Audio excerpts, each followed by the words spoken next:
સૌથી બાળ લીલાની અંદર જો મહત્વની લીલા હોય તો એ છે દામોદર લીલા.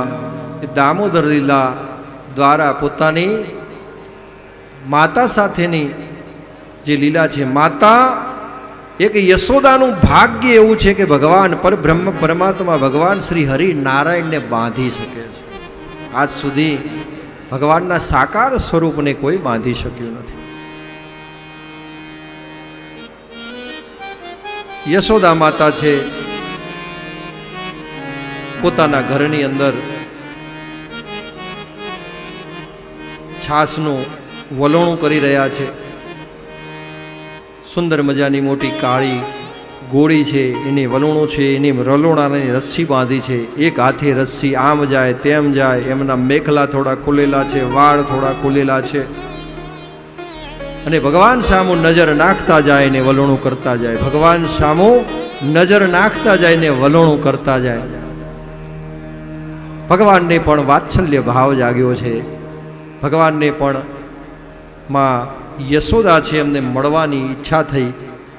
તરત જ પોતાની માતા પાસે આવે છે. માતા પાસે આવી એમને એમના સ્તનપાન કરવાની ઈચ્છા કરે છે. લાલો ભૂખ્યો થયો છે એટલે માં વલોણાનું કામ છોડી અને લાલાને સ્તનપાન કરાવે છે. માત્ર વાત્સલ્ય ભાવની અંદર ભગવાનનો ભાવ પણ ભળે છે, અને જ્યાં ભગવાનને પણ એ જીવાત્મા સાથે એકાકાર થવા જાય છે, ત્યાં યશોદા માતાને ખબર પડી કે મેં તો ચૂલા ઉપર દૂધ મૂક્યું છે અને દૂધ ઉભરાઈ રહ્યું છે, અને દૂધની વાસ આવવા લાગી. એટલે ભગવાનને ત્યાં મૂકી અને યશોદા માતા જે છે એ સીધા રસોડા તરફ દોટ મૂકે છે. અને એ ભગવાનની પસંદ આવતું નથી. જેમ આગળ આપણે ગાડાની લીલા જોઈ ને કે દહીં દૂધ માખણ ભગવાને એક અંગૂઠો માર્યો ને બધું નીચે, એવી રીતે ભગવાનને ગમ્યું નહીં. જ્યારે કોઈ પણ જીવાત્મા ભગવાન સાથે નાતો બાંધી લે છે અને એ નાતો બાંધવાઓ અને પછી તમે બીજા સાથે કોઈ સંગ કરો તો એ પરમાત્મા ચલાવી લે નહીં. ચલાવી લે ના ચલાવી લે.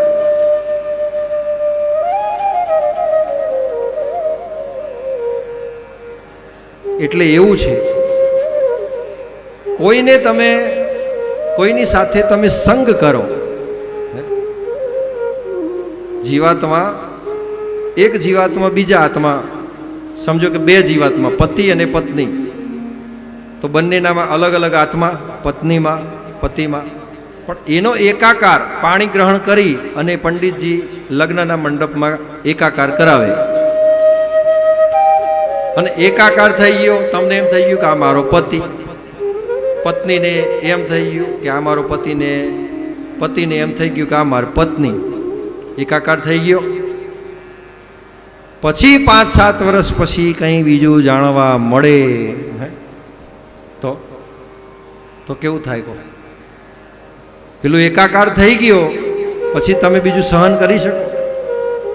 તો પરબ્રહ્મ પરમાત્મા છે આ, તો એની સાથે તમે એકાકાર કરો છો, એની સાથે તમે નાતો જોડો છો, અને પછી એને મૂકી અને બીજા કોઈ સંત સાધન સાથે તમે નાતો જોડવા જાઓ તો એ પરબ્રહ્મ પરમાત્માને ગમે નહીં. કે આ જીવને મેં સ્વીકારી લીધો, મારા શરણમાં આવી ગયો, તો હવે એને બીજું કંઈ મેળવવાનું રહેતું નથી, તો બીજી ચિંતા શું કરવા કરે? એટલે એવું ભગવાનને થયું.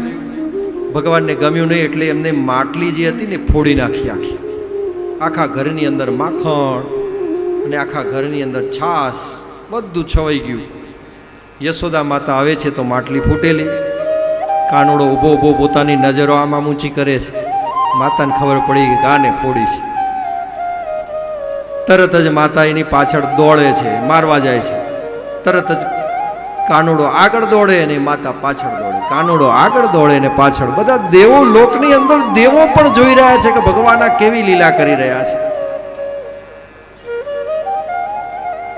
માતા યશોદા લાલાને પકડવા આવે તો ઘડીકમાં લાલો આ બાજુ જાય, એ બાજુ પકડવા આવે તો લાલો આ બાજુ જાય, પણ પકડવા આવતો નથી. સીધો દોટ મૂકી અને ઓસરીમાં નીકળી જાય છે બહાર. ઘરની ઓસરીની અંદર પકડવા જાય તો એનાથી બહાર સીધું જે મેદાન હોય છે, ઘરનું આંગણું હોય છે, આંગણાની અંદર લાલો જતો રહે છે. માતાને હંફાવી નાખે છે, થાકી જાય છે માતાજી. ભગવાનને થયું કે માને બહુ કષ્ટ ના અપાય, એટલે પછી ભગવાન પોતાની મરજીથી માં યશોદાજી છે એમના હાથમાં આવી જાય છે.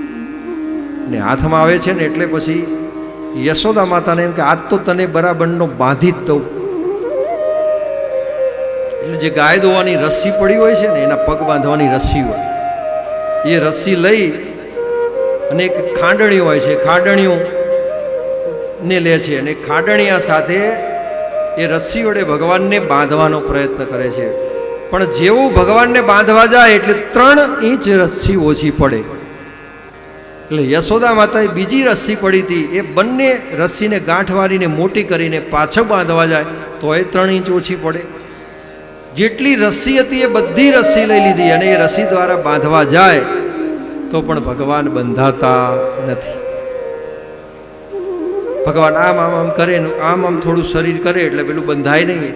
પછી માં ભગવાનના શરણે જાય છે, જીવાત્મા ભગવાનના શરણે જાય છે કે કાના હવે મજાક મસ્તી કર્યા વગર હવે બંધાઈ જાય છે કે નહીં, હવે હું થાકી છું, બંધાઈ જા. અને જ્યારે શરણાગતિ સ્વીકારે છે ત્યારે માં યશોદાના પ્રેમના તાંતણે જે છે ને, એ અમારો ગિરધર ગોપાળ બંધાય છે.